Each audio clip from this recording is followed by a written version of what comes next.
दोस्तों भी एक आईपीओ बाइंग की मैंने आपको स्ट्रेटेजी बताई थी, बताने के लिए बोला था पिछले लास्ट वीडियो में, तो मैं उसको डिस्कस कर लेता हूँ। देखिए दोस्तों, इसमें एक क्या कंडीशन होगी कि इसमें हम ईएमए जो है, एक तो मंथली चार्ट लेंगे। पहला देखिए यहाँ पे मंथली कैंडल है ये, और दूसरा क्या है, ये ईएमए लगाइएगा आप। ये हर ब्रोकर के प्लेटफॉर्म पे आपको मिल जाएगा, तो इसको आप लगा लीजिएगा। ये ईएमए 6 ईएमए का लगाइएगा, ठीक है। 6 महीने की इसमें रहेगी वैल्यू। और क्या होता है एक्सपोनेंशियल मूविंग एवरेज को थोड़ा सा मैं एक्सप्लेन कर दूं। पहले भी मैंने आपको मूविंग एवरेज पढ़ाया था, तो उसमें ज़्यादा बहुत डिटेल नहीं बताया था, लेकिन बेसिक बताया था। और बेसिक ही है, कोई बहुत बड़ा इंडिकेटर ये नहीं है, लेकिन बहुत अच्छा इस पर्टिकुलर चीज अगर आप मंथली पे काम करते हैं तो इस पे अच्छा वर्क करता है। मंथली और वीकली पे बढ़िया काम करता है। तो इसका क्या है कि लास्ट की आपकी जो की कैंडल है, जैसे मान लीजिए आप 6 ईएमए देख रहे हैं, तो लास्ट की जो भी कैंडल 6 होंगी, उसकी जो क्लोजिंग होगी उसका एक पॉइंट ले लेंगे। मान लीजिए 1 रुपये पे कोई हुई, 2 रुपये पे कोई हुई, 3 रुपये पे कोई हुई, 4 रुपये पे कोई, तो ये कैंडल आप वो लाइन जो आपका प्राइस होगा, उस प्राइस पे एक लाइन खींच दी जाएगी। तो ये ऐसे कुछ वर्क करता है, कभी नीचे आती है कभी ऊपर जाती है, तो इस तरह का कुछ रहता है। ठीक है दोस्तों, तो ये हो गया। और एक्सपोनेंशियल और सिंपल में एक सिर्फ डिफरेंस है कि जैसे आपने 6 का लिया है, तो ये क्या है, जो आपका सिंपल होगा वो टोटल 6 कैंडल की क्लोजिंग पर जो भी आएगा उसको डिवाइड करके निकाल लेंगे हम लोग।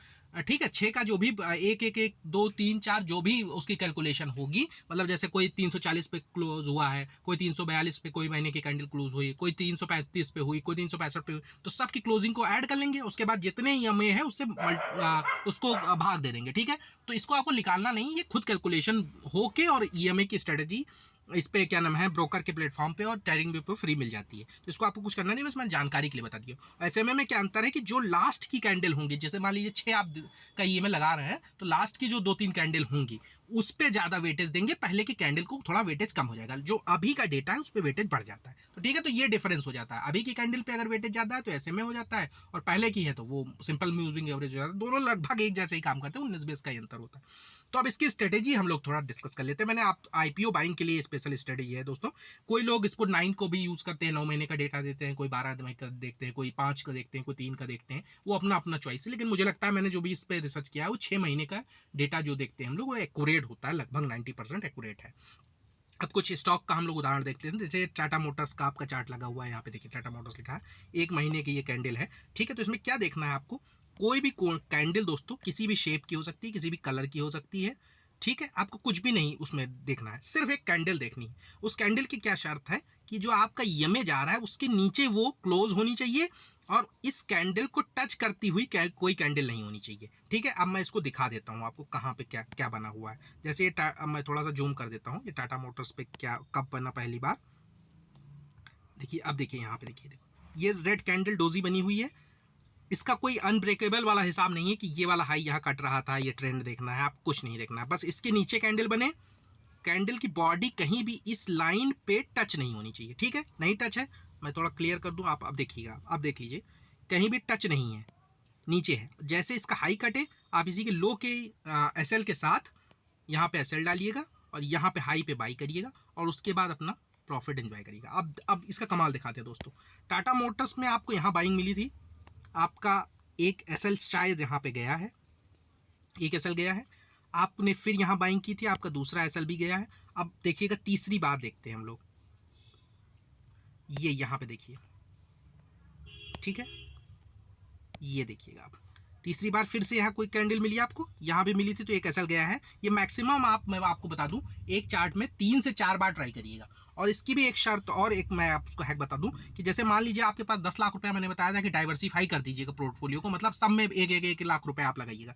तो अगर 1 लाख रुपया मान लीजिए आप लगा रहे हैं इसमें, और आपका एक एसएल चला गया है, तो 10,000 का अगर एसएल आपने लगाया था उस समय, 90,000 आपके पास बचे, तो आप दूसरी बार जब बाइंग के लिए जाइएगा तो 90,000 से जाइएगा। अगर 2 एसएल कट गए, 80 बचा, तो फिर 80 से जाइएगा। ठीक है, तो इस तरह से आप 4 बार ट्राई करिएगा। अगर 60,000 रुपए या 50,000 रुपए 3 से 4 बार में अगर आपके चले गए हैं, कैपिटल आधा हो गया, तो उस स्टॉक को छोड़ दीजिएगा। क्योंकि अगर वो स्टॉक फंडामेंटली स्ट्रांग होगा और उसका टेक्निकल अच्छा होगा, तो बार बार आपको जरूरत नहीं लगेगी। मैं आगे आपको दिखाऊंगा कुछ और उदाहरण, उसमें देखिएगा एक बार में ही आपको पूरा मिल गया। ये टाटा मोटर्स में हमको 3-4 बार बना, लेकिन देखिएगा इसका कमाल देखिएगा। अभी यहाँ पे हमें मिला, अब इसका प्राइस देख लेते हैं दोस्तों।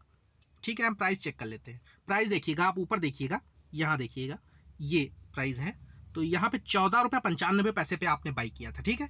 और इसका एसएल रहा होगा लगभग 11 रुपये के आसपास था, 11 रुपये का था, 3 रुपये का एसएल था उस समय, 4 रुपये का अगर 15 मान लेते हैं। और आप देखिए दोस्तों, ये आप ध्यान दीजिएगा, ये है इसका लो, ठीक है। यहाँ पे आपने कहीं बाइंग की थी, आप देखिएगा, आप मैं पूरा चार्ट आपको दिखा देता हूँ, याद रखिएगा, एरिया देखिएगा, ये बाइंग का एरिया है आपके, ठीक है। यहाँ कभी आया, टच करने से ऊपर से लौट गया है। फिर देखिए सबसे करीब ये आया आपका, ये एरिया देखिएगा, यहाँ पे कहीं ये 2020 के आसपास सबसे बड़ी गिरावट। लेकिन दोस्तों आज देखिए ये 424 रुपये 25 पैसे पर खड़ा है।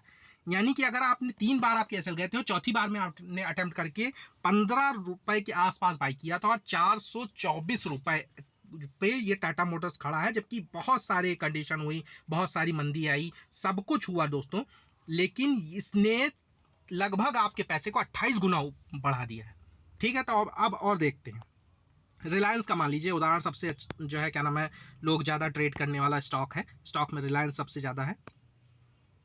ये रिलायंस का लगा लेते हैं हम लोग मंथली, और इसको देखते हैं जरा सा, रिलायंस का डेटा देखते हैं कहाँ से है, कहाँ ये पहली अपॉर्चुनिटी कहाँ मिलती। मैं जूम कर देता हूँ,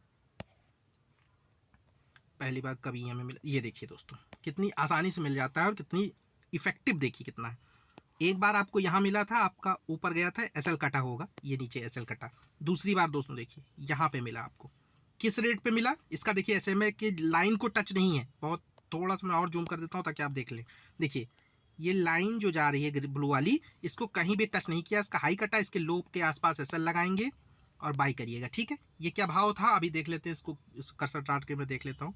ये आपको 1996 1 जनवरी को 20 रुपये 55 पैसे, यानी 21 रुपये में भी अगर बाई कर लीजिए। और एसएल इसका जो होगा दोस्तों वो होगा 14 रुपये 50 पैसे के आसपास रहा होगा, यानी लगभग 5-6 रुपये का एसएल था। और कितने पे था आज स्टॉक, अभी हम चेक करते हैं, इसको देखते हैं। ये यहाँ पे आपने बाइंग किया, आप देखिए दोस्तों कहीं भी आज तक ये स्टॉक अपने प्रीवियस 15 रुपये 20 रुपये के आसपास नहीं गया है, देख लीजिए आप, ये देखिए, आप देखते रहिए, कभी भी उस जहाँ पे हमने गया था वहाँ से डेटा देख लीजिए आप। ये यहाँ पे इस एरिया में हमने खरीदा था कहीं, इस एरिया में अगर हमने खरीदा था कहीं, और आज तक देखिए वहाँ कभी गए ही नहीं दोस्तों। आज किस रेट पे खड़ा है ये, आपका 2331 रुपये, और इसका हाई जो है अगर आप देखिए तो 28-29 रुपये, यानी अगर 2800 रुपये से हम डिवाइड कर देंगे और आपका 20 रुपये का भाव है, 141% की तेजी इस स्टॉक में दोस्तों आपके बाइंग के बाद हुई है। और इससे बढ़िया इन्वेस्टमेंट और इससे इजी इन्वेस्टमेंट क्या हो सकता था कि अगर कोई कंपनी का आईपीओ आए और आप सिर्फ एक छोटे से इंडिकेटर को लगा के आप इतनी बड़ी तेजी खेल सके, तो इससे अद्भुत और कुछ नहीं हो सकता। तो आईपीओ अगर कोई भी आए और आपको लगता है कि वो ठीक ठाक आईपीओ, अच्छी कंपनी है, आप फंडामेंटली उसको जानते हैं, उसके काम को जानते हैं, तो इस तरह की स्ट्रेटेजी लगा के आप देखिएगा, जितने आप बड़े नाम होंगे, आप एचडीएफसी बैंक देखिएगा, यूनिलीवर देखिएगा, कोई भी स्टॉक लगा के देखिएगा, 6 EMA के लगा के देखिएगा, और उसके बाद उसके नीचे जो है टच न करती हुई कैंडल देखिएगा, और कितने बार 3 से 4 बार का देखिएगा कि अगर क्या उसमें बनी है पोजीशन, अगर चौथी बार में बनी है और गया है तो आप देखिएगा कभी उसके बाद उस प्राइस तक नहीं पहुंचा है दोस्तों। तो यही ये स्ट्रेटेजी थी, मैंने कहा आपको बता दूं, ये बेहतरीन स्ट्रेटेजी, इस पर जरूर काम करिएगा आईपीओ बाइंग के लिए।